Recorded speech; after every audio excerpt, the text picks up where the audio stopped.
Speech therapy can be expensive, especially if for whatever reason you are paying out of pocket, or maybe the office that you want to work with is private pay only.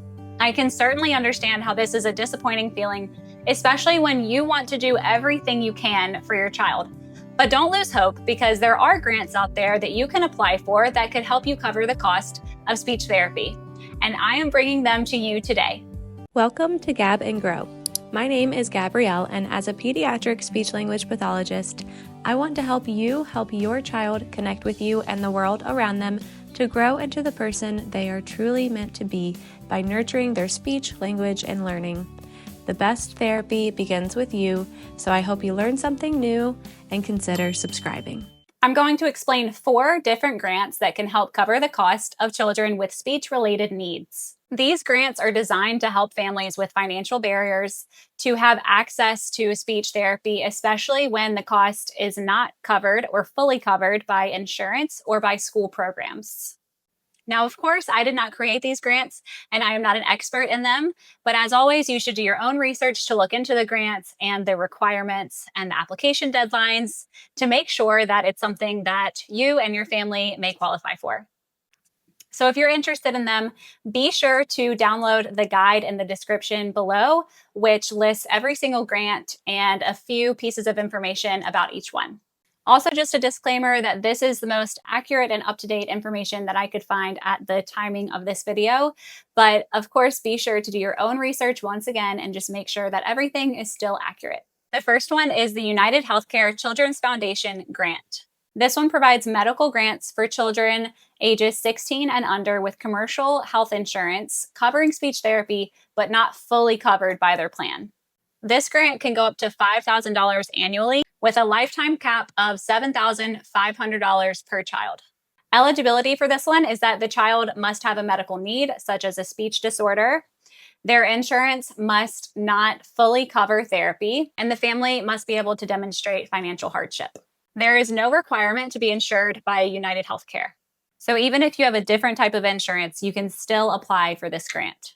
If you decide to apply for this one, there are a few things you'll need to make sure you have when you complete your application. The application requires a medical diagnosis, a treatment plan, and financial documents.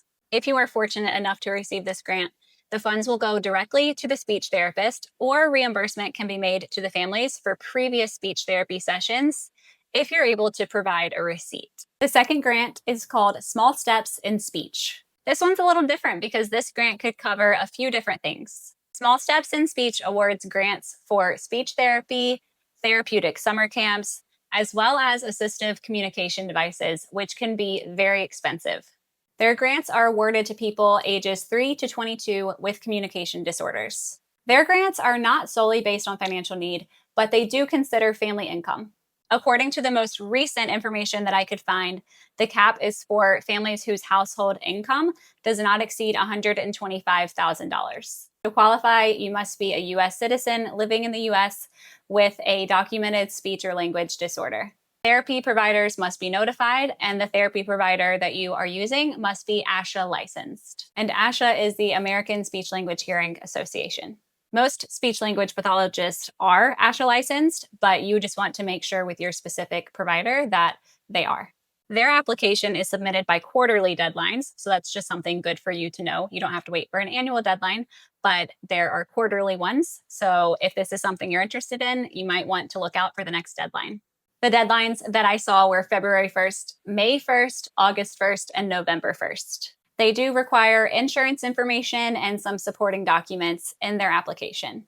Something good to know is that this grant will only cover future speech therapy. They will not reimburse for past speech therapy, and they require a detailed application. The next grant is from the Orange Effect Foundation.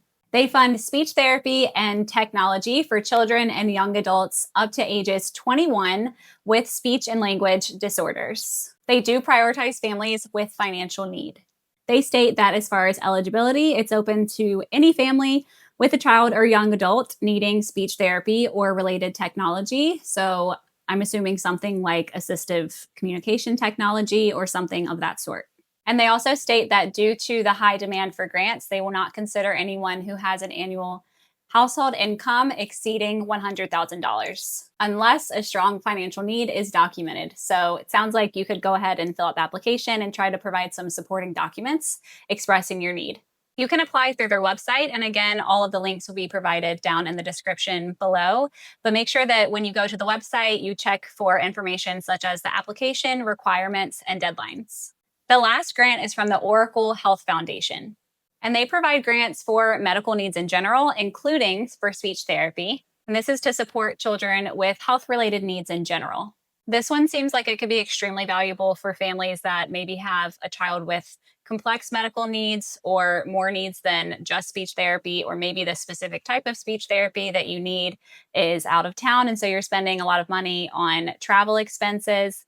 The list could go on, but all of that to say is that this grant could be applied to clinical equipment, travel and lodging, even vehicle costs related to your child's healthcare needs. And eligibility for this grant is for children with a medical need that is not fully covered by their insurance. Something unique about this application is that it requires a referring professional to submit the application on behalf of the family, such as maybe your speech therapist or even a caseworker, something of that sort.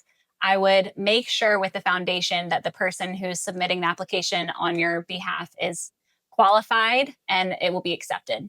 There can also only be one request per 12 months for this grant, meaning if you're declined, you can't apply again for another 12 months, but you can apply up to 3 times in your child's lifetime. So if you get declined the first time, maybe try again. This one is based on qualifying income, so it takes your income and compares it with the cost of your child's medical needs and makes a decision based on that. This foundation actually reviews applications on a monthly basis, and applications are scheduled for review at the first Wednesday of every month. So if you fill out the application, then it sounds like there's a good chance you may get an answer back sooner than later. These are just 4 of the most common grants that people apply for when they are seeking help to cover the cost of speech therapy. But if you like this resource and you want even more resources like this, then drop a comment down below and I will do my best to bring even more information to you.